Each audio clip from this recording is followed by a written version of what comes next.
2026년 6월 28일 연중 제13주일이며 교황주일입니다.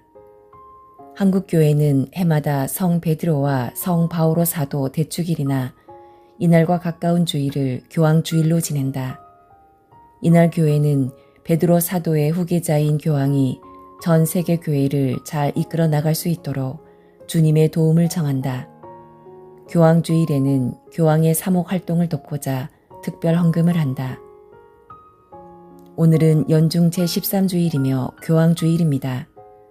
그리스도인들은 세례를 통하여 예수님과 함께 묻혔고 새로운 삶을 살아가게 된 사람들입니다.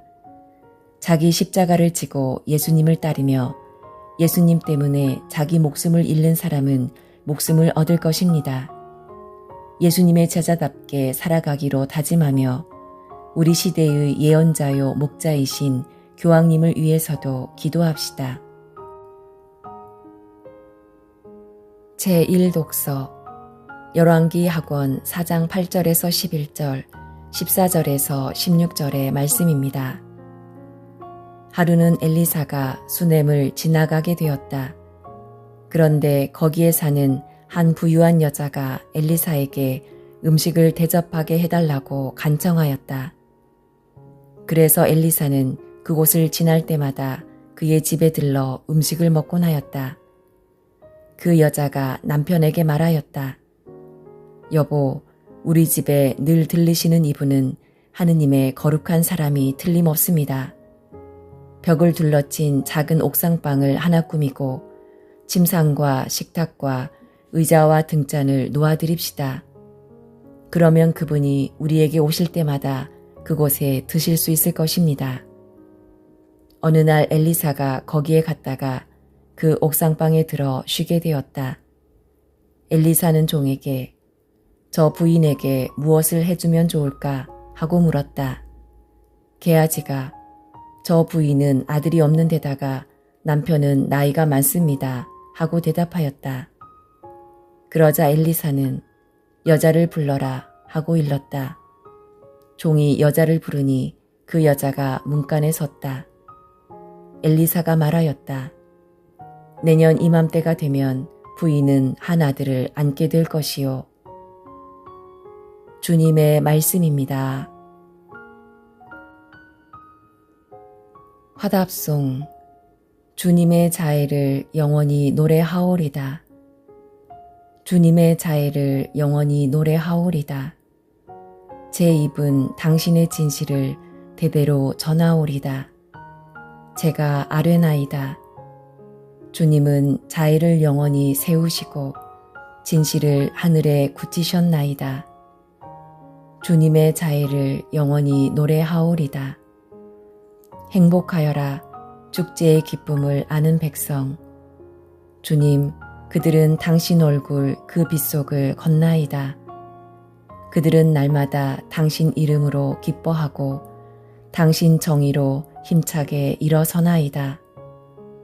주님의 자애를 영원히 노래하오리다. 정녕 당신은 그들 힘의 영광, 당신 호의로 저희 뿔을 들어 올리시나이다. 저희 방패는 주님의 것, 저희 임금은 이스라엘의 거룩하신 분의 것이옵니다. 주님의 자애를 영원히 노래하오리다. 제2독서 사도 바오로의 로마서 6장 3절에서 4절, 8절에서 11절의 말씀입니다.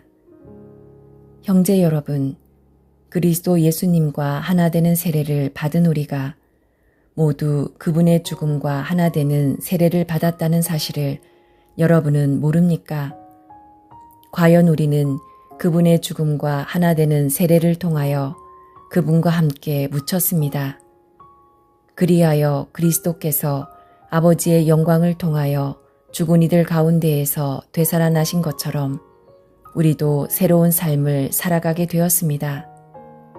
그래서 우리가 그리스도와 함께 죽었으니 그분과 함께 살리라고 우리는 믿습니다. 우리는 그리스도께서 죽은 이들 가운데에서 되살아나시어 다시는 돌아가시지 않으리라는 것을 압니다. 죽음은 더 이상 그분 위에 군림하지 못합니다.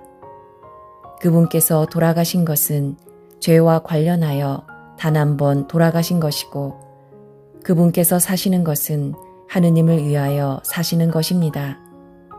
이와 같이 여러분 자신도 죄에서는 죽었지만 그리스도 예수님 안에서 하느님을 위하여 살고 있다고 생각하십시오.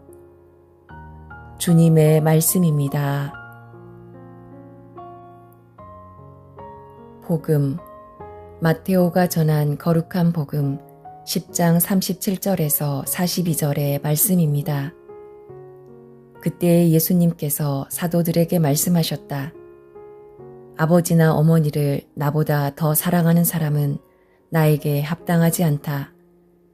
아들이나 딸을 나보다 더 사랑하는 사람도 나에게 합당하지 않다. 또 제 십자가를 지고 나를 따르지 않는 사람도 나에게 합당하지 않다. 제 목숨을 얻으려는 사람은 목숨을 잃고 나 때문에 제 목숨을 잃는 사람은 목숨을 얻을 것이다. 너희를 받아들이는 이는 나를 받아들이는 사람이고 나를 받아들이는 이는 나를 보내신 분을 받아들이는 사람이다. 예언자를 예언자라서 받아들이는 이는 예언자가 받는 상을 받을 것이고 의인을 의인이라서 받아들이는 이는 의인이 받는 상을 받을 것이다. 내가 진실로 너희에게 말한다. 이 작은 이들 가운데 한 사람에게 그가 제자라서 시원한 물 한 잔이라도 마시게 하는 이는 자기가 받을 상을 결코 잃지 않을 것이다. 주님의 말씀입니다. 오늘의 묵상. 아버지나 어머니를 나보다 더 사랑하는 사람은 나에게 합당하지 않다. 얼핏 차갑게 들리는 이 말씀 속에는 급진적 요청이 담겨 있습니다. 우리가 당연하게 여겨온 질서, 혈연과 그에 따른 기대, 보호와 인정의 체계가 더 이상 궁극적 기준이 아니라는 말씀이기 때문입니다. 예수님께서 말씀하시는 합당함은 개인의 완전함이 아니라 지금 여기에서 하느님께서 시작하신 일을 알아보고 응답하는 순발력을 가리킵니다. 그 응답은 때로 가족의 시선과 어긋나기도 하지요. 가족의 자랑이 아닌 실망이 될지도 모르는 위험을 감수하기도 합니다. 그 순간 기존의 관계와 질서는 흔들립니다. 제 십자가를 지고 나를 따르지 않는 사람도 나에게 합당하지 않다. 십자가는 기존의 관계와 질서를 깨뜨리고 우리 마음과 생각을 흔드는 시험대가 될 것입니다. 사람들 사이에서 점점 자리를 잃어가는 느낌, 안전한 자리에 남아있으려는 본능과 복음을 향하여 걸어가라는 부르심 사이의 갈등. 예수님께서는 그 상실감과 갈등을 피하지 말라고 이르십니다. 오히려 당당히 맞서라고 하십니다. 제 목숨을 얻으려는 사람은 목숨을 잃고 나 때문에 제 목숨을 잃는 사람은 목숨을 얻을 것이다. 목숨은 하나뿐입니다. 그렇다고 지금의 숨이 단순히 이어지는 것만이 다는 아닐 것입니다. 때로는 지키려다 잃고 내려놓았다가 비로소 얻게 되는 것이 목숨일 테지요. 이 말씀은 지켜야 할 목숨의 가치에 대하여 묻습니다.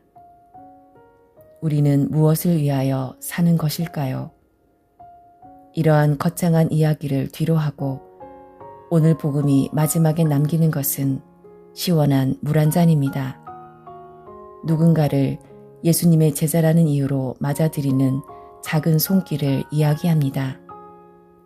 마테오 복음사가는 급진적 요구를 말하면서도 작은 친절을 잊지 않습니다.